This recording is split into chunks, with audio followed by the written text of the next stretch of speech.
কাকা, ও কাকা, কে কাকা ভাই, হ, কেমন আছো তুমি? আর ভালো তাই কেমনে? কাকা কই? আব্বা শরীরটা খুবই। ঘরে? চলো একটু কথা আছে। আহো, ঘরে আহো। আব্বা, মিয়া ভাই এসছি। কাকা কি অবস্থা? শরীরটা বেশি খারাপ হয়েছে কা? তাই কছে কি অবস্থা হয়েছে? ওষুধ পাতি খেলাম না ঠিক মতো? মিয়া ভাই, কিন্তু আব্বার শরীরটা ইদারিং এতটাই খারাপ হইছে, অনেক টাকার ওষুধ লাগে, এত টাকা আমি পামু কই? কিন্তু হসপিটালে 20 টাকা 50 টাকার ওষুধই কিনতে পারি না, আবার হসপিটালের খরচ কেটে চালাইবো বাবা। ছিলা যে ওই যে সমীরে যে একটা ভালো একটা বাড়ি পাইলে বাড়িতে একটু কাজে দিবার লেগা ভালো টাকা পয়সার মালিক, কিন্তু ওই বাড়িতে যদি কাজে দিবার ভাই তাহলে মাসে 15-20 হাজার টাকা আর না হারবো। একটু কাজের ব্যবস্থা করে দাও। হ মিয়া ভাই, কাজের খুব দরকার। জন্ম থেকেই কপাল পোড়া গেল, বাপে একটা কষ্ট কষ্ট করে বিয়া দিল, স্বামীটাও খারাপ, দিয়া দিল সাইরা। কিন্তু শেষ বয়সে যদি বাবার চিকিৎসাই না করতে পারি, তাহলে আমি কেমন মাইয়া? তো ঠিক আছে, এখন যদি কাজ লাগতো না, আর তুমি যেহেতু মেয়ে হয়ে জন্ম নিছ, তোমার দেখভাল তো তোমারই করা লাগবো। মিয়া ভাই, আমি হইলাম, কারণ আমি যখন জামাইয়ের বাড়িতে ঘুরে আইছি, আমার বাপে আমার আশ্রয় দিছে। আমার বাপে কইছে, মারে আমার ঘরেই থাকবি। আর এখন শেষ বয়সে বাপের সেবা তো আমি করার জন্য পাগলের মতো উৎপাত করি। এখন তুমি যে পাশে একজন লোক থাকার দরকার, এটা কি বলবো? বাবা, আমার পাশে লোক থাকার চিন্তা করে না বাবা, ব্যবস্থা করে দাও, তাহলে হয়ে যাবে। ও কাজ করবে, সেখান থেকে টাকা দিয়ে কিছু ওষুধপাতি খাবো।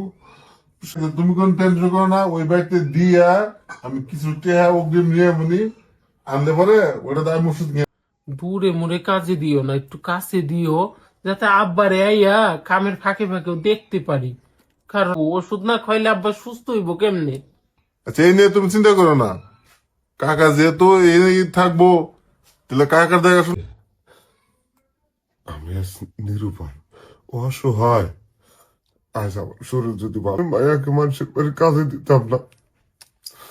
আমার তোমার উপর আমার এই বিশ্বাসটা আছে, তুমি আমার ছেলে, আমার মেয়ে খারাপ বাড়িতে কাজে দিবে না, এই বিশ্বাস আছে। আচ্ছা কাকা, তুমি মন খেয়ে তুমি চিন্তা করলে আরো শরীরটা বেশি খারাপ হবো, বুঝছো? আমি ওরে ভালো একটা বাড়িতে কাজে দিব। তারপর আমি তোর বাবা, তো আমার মেয়ে, যদি ছেলে হতো তাহলে তোর চিন্তা করা লাগতো না। আল্লাহ তার কথা লাই, ঠিক আছে? তুমি শুয়ে থাকো, আমি মাঝে মধ্যে এসে তোমার দেখে যাবো নি। আচ্ছা তাহলে এখন থেকে রেডিও আমি এখন দিয়ে থুই আই। আচ্ছা কাকা, তুমি এ নিয়ে কোনো চিন্তা করো না, ওটা ভালো বাড়িতে তাহলে এখন থেকে যা লাগবো রেডিও। আচ্ছা ঠিক আছে। মানে আমাকে নিয়ে তুই অত চিন্তা করিস না। বাবা, তুমিও ঠিক মতো ওষুধ খাইয়া নিও। তোমার লিগে আজকে আমি মানুষের বাড়িতে কামে যাইতেছি। তুমি যদি সুস্থ করবো কেডা? এখন তো আমার তুমি ছাড়া আর কেউ নাই বাপ।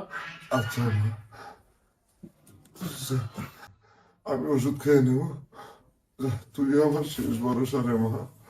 আচ্ছা বাবা, আচ্ছা আমি কাপড় ও গুছি। ও মা বাবা, হ্যাঁ আচ্ছা ভাই, তাহলে চলো।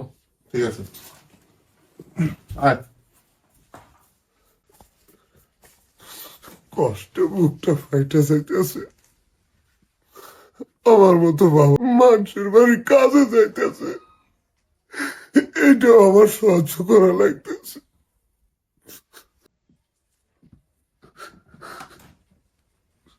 আহ, বুঝছো, এই বাড়িতে থাকতে হইলে এটা ভালোভাবে থাকা লাগবো, আর সাহেব যা কইবো মন দিয়ে শুনতে হইব। তো আমারে আনছো তোমার সম্মান বলে কথা, আমি তোমার কথা অবাধ্য করতে পারি? না, শোনো, তাহলে তোমার বাবারে ভালো একটা হসপিটালে চিকিৎসা করাইতে পারবা, বুঝছো? আচ্ছা, কোনো সমস্যা নাই মিয়া ভাই, সে মন জোগাইয়াই আমার চলতে হইব, না হলে তো আমি কিছু করতে পারুম না। তুমি যেইভাবে কইছো আমি ওই। তাই মন দিয়ে মাইনো। আচ্ছা আয়।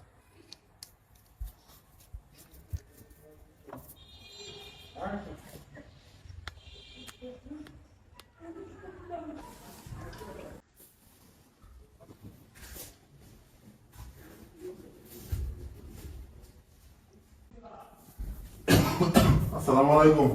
ওয়ালাইকুম সালাম। আইসো সাহেব ভালো আছেন? হ্যাঁ। একটা কাজের মেয়ে দরকার, ইতিপূর্বে কাজের মেয়েটা নাকি চলে গেছে।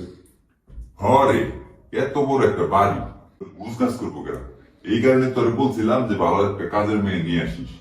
এই জন্য আমিও ওই যে ওর বাবেও মানে ওর ফ্যামিলিটা চল কাটতেছে না। ও তাহলে ওই কি কাজ করবো? হ্যাঁ কি করবো? কাজ কাম কি করতে পারবো? হ্যাঁ, স্বামীর সংসার করে গেছে, এখন স্বামীটা ডিভোর্স দিয়ে স্বামী কি বুঝ দিছে? হ্যাঁ সব কাজই জানে। যাই হোক মানে তোরে যেভাবে বলছিলাম সবকিছু বললাম। আমি সব বলে নিয়েছি, এখন বাকিটা আপনি বুঝে শুনে নিবেন একটু।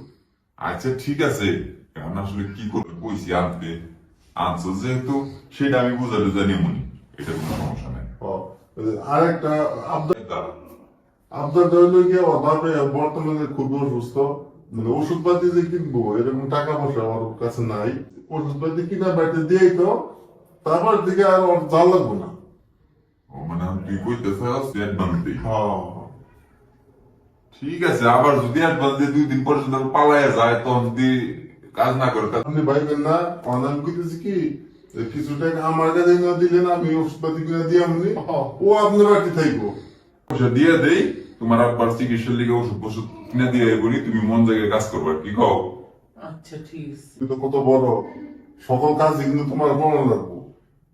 আচ্ছা আর সমস্যা নেই। বিশেষ করে কথা হচ্ছে কি তোর বড় আছে, হ্যাঁ যার দিকে তাকায় তো তার জীবনটা সুন্দর ভাবে চলে। আচ্ছা মিয়া ভাই সবকিছু ম্যানেজ করে নিব। আর যা কয়েকদিন সবই কিন্তু শুনবা। আচ্ছা তাহলে আমি এখন যাই। টাকা দিয়ে দিতেছি। আচ্ছা ঠিক আছে, তাহলে মোবাইল টাকা দিয়া ওরা কাজটি বুঝাই দিই। আচ্ছা আচ্ছা তোর আমি আচ্ছা তো তুমি বসো, ওই সাহেব আইলে বলে তোমার কাজ দেখাই তুমি। আর আমি কি কইছি ফোন লাগবো। আমার না কেমন জানি ভয় করতেছে মিয়া ভাই।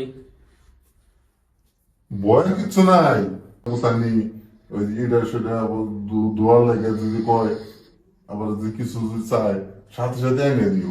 ভরসা করে এখানে দিয়ে গেছো, তোমার ভরসা আমি রাখুম, আমার কষ্ট হইলো। আচ্ছা ঠিক আছে, তুমি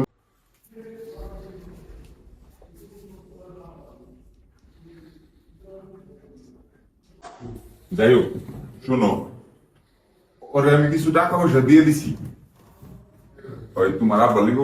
এখন বিষয়টা হচ্ছে তুমি তো বাসায় আসছো আজকে প্রথম প্রথম, আর তোমার কিছু আমার কাজ কাম দেখা দিতে হইব। আমি সব করে দিব। যাই হোক, তা তোমার স্বামী ঘর থেকে তুমি আয় বললা সাহেব, আমার বাবার যা কিছু ছিল স্বামীর বাড়িতে নিয়েও স্বামীর মন পাই নাই, এখন ঘাড়ি ধরে বাইর করে দিছি। আমার ডিভোর্স দিয়ে আরেকটা বিয়ে করছি। বুঝতে পারছি।